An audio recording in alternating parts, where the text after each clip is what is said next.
गजानंद गणपति महाराज की जय।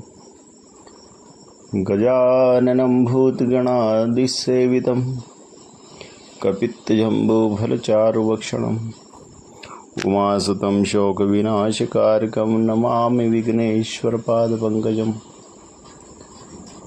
शान्ताकारं भुजगशयनं पद्मनाभं सुरेशं विश्वाधारं गगनसदृशं मेघवर्णं शुभांगं लक्ष्मीकान्तं कमलनयनं योगिविन्द्यानुगम्यं वन्दे विष्णुभवभयं सर्वलोकैकनाथं। गोपालकृष्ण भगवान की जय। सीतानाथसमारम्भां श्रीरामानन्दार्यमध्यमाम् अस्मदाचार्यपर्यन्तां वन्दे गुरुपरम्परां। सद्गुरुदेव भगवान की जय। श्री रामचंद्र भगवान की जय। आज हम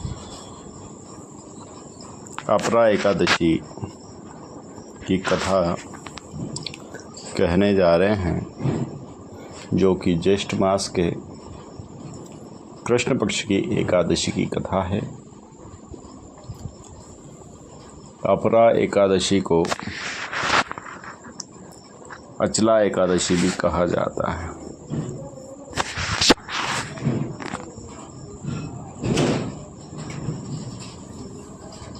अपरा एकादशी की कथा इस प्रकार से है। एक बार महाराज युधिष्ठिर ने पूछा है कि हे वासुदेव, ज्येष्ठ मास कृष्ण पक्ष की एकादशी का क्या नाम है, उसका क्या महात्म्य है, यह सब बताने की कृपा कीजिए। भगवान श्री कृष्ण बोले हैं कि हे राजन, ज्येष्ठ मास के कृष्ण पक्ष की एकादशी का नाम अपरा है। यह बहुत पुण्य प्रदान करने वाली और बड़े बड़े पापों का नाश करने वाली है। ब्रह्म हत्या से दबा हुआ, गोत्र की हत्या करने वाला, गर्भस्थ शिशु को मारने वाला, परनिंदक, परिस्त्रीग्रामी भी अपरा एकादशी का व्रत रखने से पाप मुक्त होकर श्री विष्णु लोक में प्रतिष्ठित हो जाता है। अपरा एकादशी करने वाला चाहे ब्रह्म हत्या की हो या गोत्र में किसी की हत्या की हो, गर्भस्थ शिशु की हत्या करने वाला, किसी की निंदा करने वाला, पर स्त्रीगामी अगर भी हो, किसी दूसरे की स्त्री से गमन करने वाला, एकादशी के व्रत रखने से पाप मुक्त होकर विष्णु लोक में प्रतिष्ठित हो जाता है। जो कोई झूठी गवाही देता है, माप तोल में धोखा देता है, बिना जाने ही नक्षत्रों की गणना करता है और कूटनीति से आयुर्वेद का ज्ञाता बनकर वैद्य का काम करता है, ये सब नरक में निवास करने वाले प्राणी हैं। झूठी गवाही, कुछ धन के मद में आकर के झूठी गवाही दे देता है। झूठी गवाही देने से किसी का अहित हो जाता है। झूठी गवाही देगा तो जो कोई व्यक्ति है जिसे सज़ा अगर प्राप्त होती है, किसी प्रकार का दंड प्राप्त होता है, तो वो न चाहते हुए उसे मिलता है। उसने कोई पाप या किसी का अहित इत्यादि नहीं किया है, फिर भी उसे वह दंड झेलना होगा। तो उसको जो कष्ट होगा वही कष्ट झूठी गवाही देने वाले को प्राप्त होगा। माप तोल में किसी का धन चुराने वाला और ज्ञान न होने के कारण भी नक्षत्रों की गणना करने वाला, बिना वेद आयुर्वेद इत्यादि का ज्ञान होते हुए भी वैद्य का काम करने वाला नरक में जाते हैं। परंतु ये सभी भी अपरा एकादशी की कथा श्रवण करें अथवा व्रत करें तो पाप रहित हो जाते हैं। यदि कोई क्षत्रिय अपने शास्त्र धर्म का परित्याग करके युद्ध से भागता है तो वह क्षत्रोचित धर्म से भ्रष्ट होने के कारण घोर नरक में पड़ता है। क्षत्रिय जो होता है वह शास्त्र धर्म का परित्याग करके युद्ध से भाग जाता है। कोई सामने वाला युद्ध में यदि शक्तिशाली जान पड़े या किसी प्रकार का विचार करके और युद्ध से भाग जाता है तो वह उसके क्षत्रियोचित धर्म जो उसका धर्म है उससे भ्रष्ट होकर नरक में जाता है। जो शिष्य विद्या प्राप्त करके स्वयं ही गुरु निंदा करता है, कोई गुरु से हम शिक्षा प्राप्त कर लें और किसी के मिलने पर या किसी कारण से कोई धन के लोभ में या किसी गुरु के द्वारा हमसे अधिक कार्य करवा लिया जावे, किसी प्रकार का कोई अपराध भी हो जावे गुरु के यहाँ या गुरु के द्वारा कोई कष्ट भी हो जाए तो उसे हम किसी के सामने प्रस्तुत न करें, ये भी गुरु निंदा कहलाती है। तो गुरु से शिक्षा प्राप्त करके गुरु निंदा करता है वही भी महापातकों से युक्त होकर भयंकर नरक में गिरता है। किंतु अपरा एकादशी का सेवन करने मात्र से मनुष्य की सद्गति हो जाती है। माघ में सूर्य मकर राशि में होने पर प्रयाग में स्नान, शिवरात्रि में काशी में रह करके व्रत किया जावे, गया में पिंडदान किया जावे, वृषभ राशि में गोदावरी में स्नान किया जावे, बद्रिकाश्रम में भगवान केदार के दर्शन या सूर्य ग्रहण में कुरुक्षेत्र में स्नान और दान के बराबर का जो फल मिलता है वह अपरा एकादशी के मात्र एक व्रत से मिल जाता है। अपरा एकादशी को उपवास करके भगवान वामन की पूजा से मनुष्य सब पापों से मुक्त हो जाता है। इसकी कथा सुनने और पढ़ने से सहस्त्र गोदान का फल मिलता है। माघ मास में जो मकर का सूर्य होता है तो मकर की संक्रांति होती है, उसमें प्रयाग में स्नान करें, शिवरात्रि में काशी में व्रत करें, गया में पिंडदान करें, वृषभ राशि में सूर्य होवे तो गोदावरी में स्नान करें, बद्रिकाश्रम में केदारनाथ के दर्शन करें और सूर्य ग्रहण में कुरुक्षेत्र में स्नान करें और दान करें तो इन सभी से जो फल प्राप्त होता है वह केवल एकमात्र अपरा एकादशी का व्रत करने से प्राप्त हो जाता है। अपरा एकादशी के दिन उपवास करके भगवान वामन का पूजन करें और वामन की पूजा करने से मनुष्य सभी पापों से मुक्त हो जाता है और कथा सुनने मात्र से 1000 गौदान का फल प्राप्त हो जाता है। प्राचीन काल में ही महिध्वज नामक एक धर्मात्मा राजा था। राजा का एक छोटा भाई था वज्रध्वज, बड़ा ही क्रूर, अधर्मी और अन्यायी था।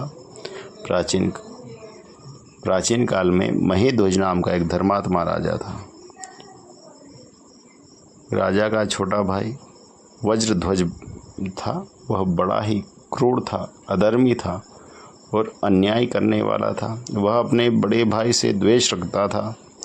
एक दिन अवसर पाकर अपने बड़े भाई की हत्या करके उसकी देह को जंगल में एक पीपल के वृक्ष के नीचे गाड़ दिया है।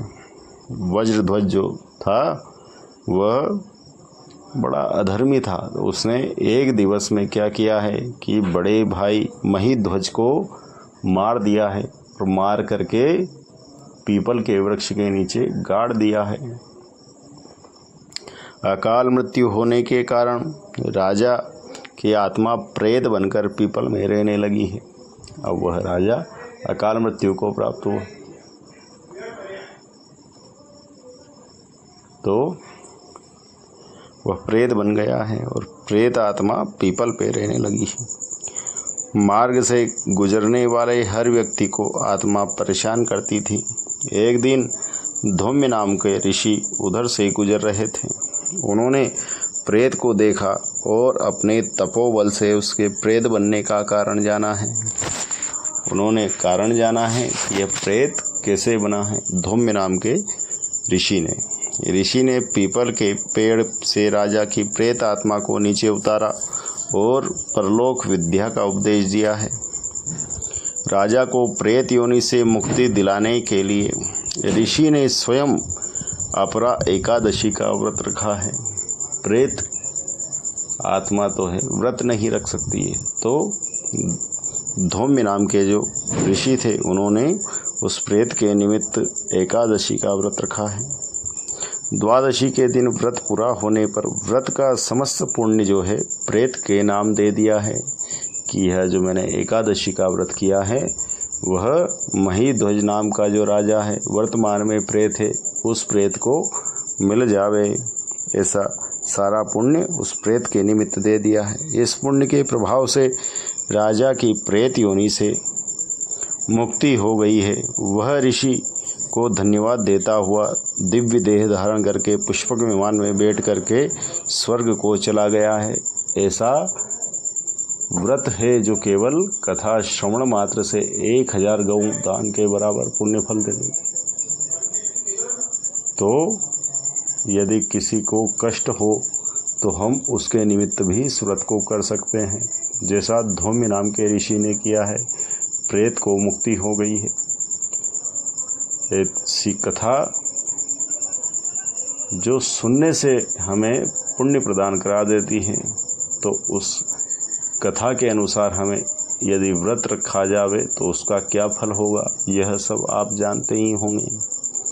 गोपाल कृष्ण भगवान की जय। तो चाह के भी पूर्व में कहा गया है कि ब्रह्म हत्या, गोत्र में किसी की हत्या एवं झूठी गवाही देना, गर्भस्थ शिशु को मारना, परनिंदक, परिस्त्रीगामी और बिना नक्षत्र की जानकारी के भी हम काल गणना कर लेते हैं, बिना किसी ज्ञान के किसी का इलाज इत्यादि कर देते हैं, तो ये नरक में हमें प्रवेश दिलाने के कारण है। और ये न कहें कि हमें कथा में ऐसा श्रवण हुआ है कि यह सब कर लेने से, केवल एकमात्र एकादशी का व्रत करने से सभी पाप मुक्त हो जाते हैं। लेकिन ये कब होता है, जब हम अनजाने में कोई पाप करें। जानबूझ के यदि पाप किया जावे और फिर उसका प्रायश्चित किया जावे, तो मैं नहीं मानता कि वह प्रायश्चित है, वह जानबूझ के किया गया अपराध है। इसलिए पहले कभी में यदि इनमें से कोई पाप हो गया हो तो उसके निमित्त आप अपरा एकादशी का व्रत करें। आगे से कभी हमसे कोई अपराध न बने, किसी को कष्ट न हो, मन से, वचन से और कर्म से, हमारी देह से किसी प्रकार का किसी का भी अहित न हो। चाहे सामने वाला हमारा अहित करना चाहे तो चाहे करे, लेकिन हम किसी का अहित न करें, ऐसा भाव रखें। तो ऐसी आज की कथा है। गोपाल कृष्ण भगवान की जय। अगली एकादशी निर्जला होगी।